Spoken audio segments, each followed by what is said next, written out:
My name is Aubrey Whitman, and last Thursday I was called a waitress at my own restaurant by the woman who stole it from me. She sat at table 6, red lips curled around a story she's told for years, how I never made it past the cash register. She didn't realize the maitre d' standing behind her wasn't just taking orders. He was waiting on mine. "Good evening, Ms. Whitman," he said. "Would you prefer to dine in the executive lounge tonight?" "Owner?" Chelsea froze. Fork midair, eyes wide. That laugh she always used to keep people off balance? Gone. The table went quiet. The room didn't. That's the thing about truth. It doesn't need to raise its voice. But you don't get to that moment by accident. You build it, slowly, quietly. One erased credit line, one forged pitch deck, one unspoken betrayal at a time. For 6 years, I let her wear my name like a trophy. I let them all think I was invisible, because sometimes silence isn't surrender, it's strategy. But that night, I didn't come to make noise. I came to let the silence speak for itself. And it did, with receipts. The notification blinked on my phone like a mosquito I didn't have the energy to swat. Her name glowed on the screen, dressed up in that fake politeness tone I'd memorized from years of family dinners. Dinner at Olivet next Thursday. Family only. Hope you can make it. I didn't reply. Not yet. The room was still. My tiny apartment in Brooklyn, barely bigger than a broom closet, smelled faintly of old books and rosemary. The radiator hissed like it, too, had something to say. I leaned back in the chair, staring at my laptop screen. The Olivet board access panel stared back. 7 active locations, 3 in pre-launch. All operating under the same software, the same brand, the same dream I had once scribbled onto the back of a napkin in college. My name? Never listed. That was the point. I clicked open a folder titled, "Don't Forget." At the top, the same email I refused to delete for 6 years. Subject, Olivet Project Pitch, by A. Whitman. Date, March 3rd, 2017. I hovered over it but didn't open it. Not yet. Not tonight. Keys rattled in the lock. Elena slipped inside, shaking the cold from her scarf. "Chelsea wants you to come, doesn't she?" she asked without even taking off her coat. I looked up, neutral. "How do you always know?" "Because you get that face. That I could blow up their lives, but I won't face." She flopped down on the edge of the futon, balancing a takeout container on her knees. "So, are you going to let them make fun of you in your own restaurant?" I smiled faintly, fingers still on the laptop touchpad. "She chooses the location. I just choose how I appear." Elena raised a brow. "That doesn't sound like a no." "It's not." I turned back to the screen. On a side tab, I opened the operating logs. I watched as one of the restaurant managers in Soho closed out for the evening, marking each wine bottle, every dessert, the timing of the last reservation. Then a message popped up from the internal messaging system. Grant R, secure channel, management level. Confirmation, table 6 reserved under Whitman for 6:30 p.m. Thursday next. Request to move under central cam confirmed. I stared at it, then at the darkened reflection in the laptop. My curls were pulled back in a loose twist, my sweater 2 sizes too big, thrifted like everything else. To anyone outside, I looked exactly like what Chelsea remembered. Underachieving, invisible, a little too quiet to count. But invisible doesn't mean gone. "You really going?" Elena asked again, pushing her food aside. Instead of answering, I stood up and walked to the dresser. The top drawer creaked like a confession. Beneath receipts and business cards and a lipstick I hadn't worn in years sat the one thing I never let anyone else touch. A slim, matte black card, metallic lettering etched like a whisper. Olivet Holdings, Executive Operating Authority. Aubrey M. Whitman, co-founder, silent stakeholder. My fingers brushed the surface. It was heavier than it looked. Weight of silence, maybe. Elena stood behind me now. Her breath barely touched my shoulder. "I thought you said you never wanted to use that." "I didn't." I turned the card over once, then tapped the edge against my palm. But now, I want her to see it. I want her to realize she picked the stage but forgot who owns the curtain. She exhaled slowly, almost in awe. What's your plan? I smiled for the first time that night. Not forced, not for show. Table 6, right? I said, slipping the card into my coat pocket. Near the central camera. Oh, Aubrey's here. I wasn't sure she'd find the door, without a resume to get past it. Chelsea's voice floated above the jazz notes like a perfume no one asked for. She sat with the ease of a talk show host, one arm draped dramatically over the back of her velvet chair, the other holding a wine glass that hadn't moved from her lips in 5 minutes. Her laugh, sharp and airy, barely masked the word's intent. I didn't blink. I'd rehearsed this walk in my head too many times to stumble now. The maitre d' gave a polite nod and gestured toward table 6. A perfect view of the stage's side arch. Candlelight flickered across the dark cherry wood. The ceiling camera was discreet, embedded in the wall sconce. But I didn't look up. Elena's voice nudged from memory. Table 6 is right under the auditorium camera. If you want to keep calm, don't look up. I took my seat, nodding once at Henry. My father nodded back awkwardly. Always that unreadable pause in his eyes. Like he knew I was different but still couldn't pinpoint why. The guest next to Chelsea, some manicured coworker named Blair, offered a tight smile and immediately shifted back toward Chelsea's glow. Funny story, Chelsea began, her grin widening. Remember when Aubrey worked weekends at that little diner near NYU? I swear she could clean a table in 10 seconds. That was the one thing she really mastered, wiping things away. They laughed. I didn't. My eyes traced the rim of my water glass. The jazz piano rippled in the background, as steady as my breath. Henry cleared his throat. So, you still don't have a stable job, right? He asked without lifting his gaze. Chelsea mentioned you're doing freelance? I nodded once. Something like that. No one asked for more. No one cared. I saw Grant before he reached us. Steady gait, professional smile. The room dimmed slightly as a waiter passed, blocking the chandelier for half a second. Then Grant stepped beside me, folding his hands with practiced grace. Good evening, Ms. Whitman, he said evenly. Would you prefer the executive lounge this evening, owner? Silence. It was the kind of pause you couldn't script, the kind that spread like a dropped glass shattering on marble. Chelsea blinked once, then again as if she didn't trust the acoustics. Her wine glass hovered midair, fingers frozen mid-gesture. Blair's mouth opened slightly, then closed without a sound. She turned to Chelsea, expecting her to correct the manager. Henry furrowed his brow. I'm sorry. What? Grant turned to him politely. This is her place, sir. Ms. Whitman owns Olivet. The reservation was listed under her name. I assumed she wished to dine privately. No one moved. The music played on, unaware of the war it had just soundtracked. I reached for my wine glass, tilting it slightly toward the candlelight. Thank you, Grant, I said softly, letting the words settle like ash. Let's not disrupt dessert. I didn't look at Chelsea. I didn't need to. I could hear the air shift beside her, the way someone breathes when the oxygen has been sucked out of their self-made world. Behind me, Grant nodded once and stepped back into the shadows. And just like that, the table that wasn't mine became entirely mine. Wait, she owns this place? Like, owns it?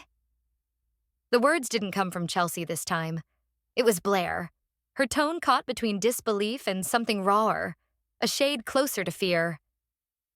Chelsea didn't answer immediately. Her fingers fumbled with the cloth napkin in her lap, twisting it slowly as if coiling her own composure. Her wine glass remained untouched. For someone who usually swallowed rooms whole, she now looked like she was choking on the air. The ambient jazz hadn't stopped, nor had the soft clink of silverware at the surrounding tables. But everything at table 6 felt sharper, like every note was a question and every reflection off the polished glass was a judgment. She never reads the papers, I thought, tracing the embossed logo on the leather menu. Just like she never reads me. Chelsea finally spoke, her voice slightly higher than usual. So, are you like an employee here or something? Like one of those silent partner arrangements? Before I could answer, Mr. Grant reappeared, uncalled but perfectly timed. No, ma'am, he said with that infuriating calm. She is the sole owner under Brielle Group LLC. Registered principal, Ms. Aubrey Whitman. Silence again, but this time not stunned. It was thick, sticky, suffocating. Then Elena appeared, not beside me, but just beyond the main aisle, like a ghost sliding through the edge of a memory. She didn't stop, just passed by slowly, dropping a sleek black business card onto the table as she moved. It spun slightly before settling face up. Olivet Group, Executive Operating Rights, authorized by A. Whitman. Chelsea stared at the card as if it might explode. Henry, meanwhile, quietly pulled out his phone and began typing. I didn't need to see what he was searching. I already knew. His jaw tightened. The screen dimmed. He slowly placed the phone face down. Mr. Grant leaned toward me. Would you like to relocate to the executive table, Ms. Whitman? His eyes flickered subtly toward the upper balcony, the owner's lounge. I shook my head. This table's fine. Chelsea let out a brittle laugh. Well, congrats on buying yourself a restaurant. Hope it came with instructions. I met her gaze even now, even still. You used to say I was only good for wiping tables, I said, my voice barely above a whisper, but the kind of whisper that stings. I've been wiping long enough to know which tables belong to whom. Her mouth opened, but no words came. She stood, abruptly. Her chair scraped loudly against the marble floor, the sound jagged and raw. Her hands were shaking, fingers curled at her sides, not into fists, but into confusion. I didn't flinch. I didn't rise. Please enjoy the rest of your evening, I said, lifting my wine with a faint smile. Dessert's on me. You planned this, Chelsea hissed. You waited for this. I smiled. Number I just stopped waiting for your permission. The hallway was dimly lit, quiet, shielded from the hum of the banquet hall beyond. The golden sconces cast soft shadows across the marble floor, elongating the distance between us in strange, theatrical proportions. Somewhere in the background, the jazz still played. Distant, irrelevant now. Chelsea stepped closer, heels clacking sharply against the stone. Her breath was tight, her voice tighter. You could have just told me. All this time, all you did was help me. I tilted my head, eyes unblinking. Help you?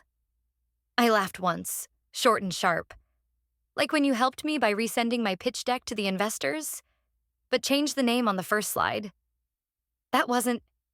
She began, but faltered. You took the Olivet project, I said, my tone steady. Copied it, renamed it CL, and pitched it like you'd dreamed it up on your flight from Milan. I refined it, Chelsea said, desperate now. You had no funding, I had connections. You never would have... You mean you knew I wouldn't go along with stealing my own work? I interrupted. Behind me, I felt Elena's presence before I saw her. She stepped forward silently, a single page in her hand. Printed and crisp, edges sharp like a blade. She held it out to Chelsea, who took it with fingers that trembled slightly despite her forced stillness. On top, in bold font, subject, Olivet Project Pitch, by A. Whitman. Date, October 24th, 2017. From aubrey.whitman@briellegroup.com, and below, the document trail. Metadata logs, copyright registration, version control history. It was airtight. Chelsea's eyes scanned it. I watched the moment it hit her, when her face stopped defending itself. For a second, she just looked unmoored. Her chin lifted as if she might speak, but the words were lost somewhere between pride and panic. You take the spotlight, I said softly. I build the stage. She stepped back, one foot behind the other, a subconscious retreat. She held the page against her chest like it could shield her from something, but it was too late. You called me invisible, I said, stepping past her now. But it turns out you're the one who's not there anymore. Chelsea didn't respond. Her lips parted, then closed.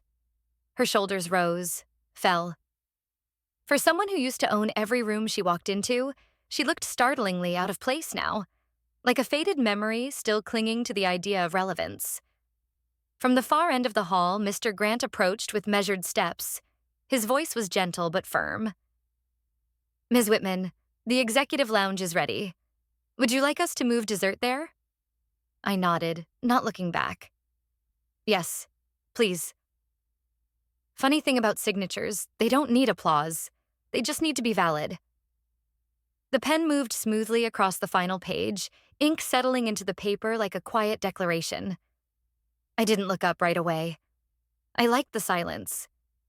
I liked that, for once, everything I needed to say came in clean, deliberate strokes. No noise, no flash, just fact. The executive lounge was warm, a quiet contrast to the brittle air outside. The fireplace crackled behind me, casting orange shadows over the low-glass coffee table. Elena stood nearby, arms folded, watching not the document but me. Calm, steady, exactly how she'd always been. Across from me, Oliver Chang adjusted his webcam, then leaned back in his chair on screen. Congratulations, Aubrey. The transfer is complete. As of 15 minutes ago, your name is officially listed as the majority shareholder and public-facing CEO of Brielle Group, LLC. My fingers brushed the edge of the portfolio. How soon until the press finds out? They already have, Oliver said, eyes flicking to a secondary screen.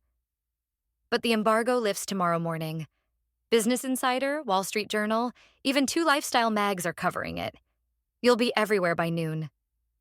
Elena smiled faintly. And Chelsea? She'll know before breakfast.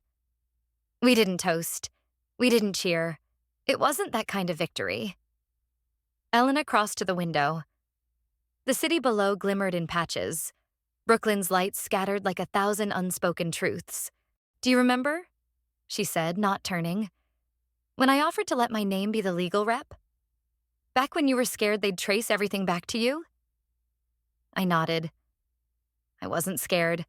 I just didn't want to give them the satisfaction of seeing me rise too fast. You've risen slow enough to bury them in the process, she said, voice soft. At that moment, across town, Chelsea sat in her office, half lit by the neon sign outside, half lit by her laptop screen. The ping of a new email pierced the silence. Subject: immediate suspension of collaborative efforts, conflict of interest. The message was brief, blunt. The CEO of the parent company had forwarded a legal memo noting undisclosed affiliations and a breach of ethics. The final line was underlined. Effective immediately, your role on the board is suspended pending review. Her eyes widened. She fumbled for her phone, but before she could unlock it, a banner popped up at the top of her screen. Breaking. Brielle Group CEO Aubrey Whitman, the silent force behind Olivet. A subhead followed. 5 years, 1 vision, 0 permission needed. She didn't move, didn't speak. For the first time, she looked like someone who had run out of explanations. Back in the lounge, I took a slow sip of green tea, letting the steam soften the tightness in my chest. My fingers drummed once on the lacquered armrest. My time of silence is over, I whispered. Elena turned from the window. There are some victories that don't require confrontation. Just give credit to the right person. I met her gaze. Exactly. You wanted forgiveness, I said. But all I ever needed was for you to stop deciding what I deserved. The rooftop of Olivet was quiet that morning, the kind of stillness only found between sunrise and the city's full roar. Fog draped over the skyline like unfinished thoughts. Somewhere below, horns blared faintly and tires sliced through wet pavement. but up here, it was just black coffee, toast, and the echo of breath on chilled air. Chelsea stood by the railing, arms crossed. Her hair was tied back. No makeup, no heels. Just her and whatever she could hold on to now. She hadn't asked permission to come up. I hadn't asked her to leave. "You never say anything," she muttered, still looking out, still pretending she wasn't unraveling. "You just let people guess. You let me guess." I stirred the coffee slowly. "Because talking doesn't change anything. I do it." She turned, face drawn. "I know you didn't mean to humiliate me last night." "I didn't mean to?" I met her eyes. "But you did it anyway. And I still remember." She blinked. Once. Hard. There were things I didn't say. About the night in 2017 when I'd watched my inbox light up with rejections. About the time our father congratulated her at the dinner table for her big idea, while I sat across from them holding a fork like it might bend if I gripped it any harder. I didn't need to relive it. She already had. Chelsea's phone buzzed. She glanced at it. So did I. The name Henry lit up the screen. She silenced it. I didn't answer mine when it rang earlier either. Some bridges stay quiet when they burn. "So," she asked after a while, voice barely above a whisper. "What do you want?" I took a slow sip. The mug was warm. The words weren't. "I want you to understand," I said. "From now on, I don't need you to call me anything anymore."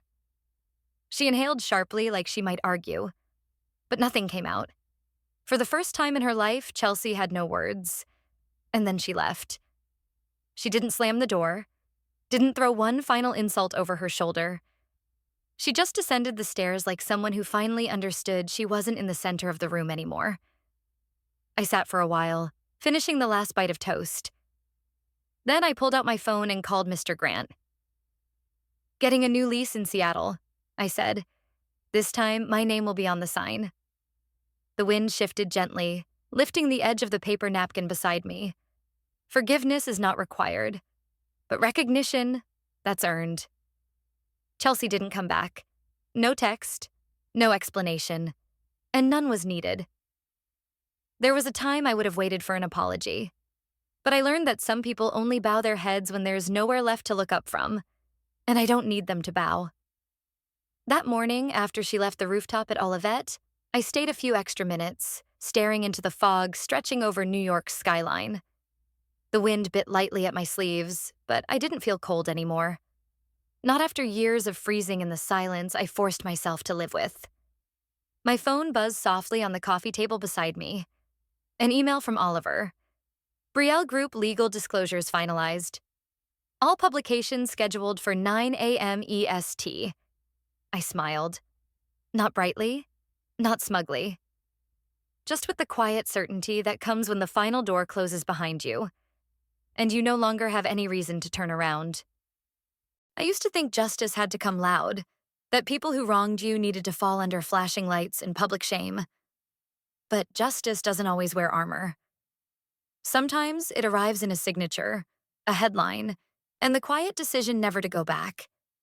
And that silence cuts deeper than any scream. I remember my first day behind the counter at Olivet, not as a founder, but as a temp. I wiped tables, took tips, and smiled at customers who called me the invisible girl. They weren't wrong. I had been a shadow, but no one saw what I was building. Foundations, email threads, copyrights, partnerships. All in silence. No applause. No praise. But it was real. Every step I took, no matter how quiet, was deliberate. Elena once told me, "You don't need a spotlight. You're the one building the stage." And now that the stage was sturdy enough, I didn't walk into the light for validation. I walked in to reclaim what was stolen. Chelsea always believed I'd be her shadow, an assistant, a stepping stone, a filler in her narrative. She was wrong. Looking into her eyes last night, shaking, wordless, I didn't feel triumph. I felt clarity. Because people who steal believe their power lies in being louder, flashier, more visible. But the truth? The ones who build in silence are the ones who hold the blueprint. I never needed forgiveness. I never needed a resolution. I just needed the truth restored to its rightful place. And I did that. Without shouting, without dragging anyone across the coals, without ruining a single dinner.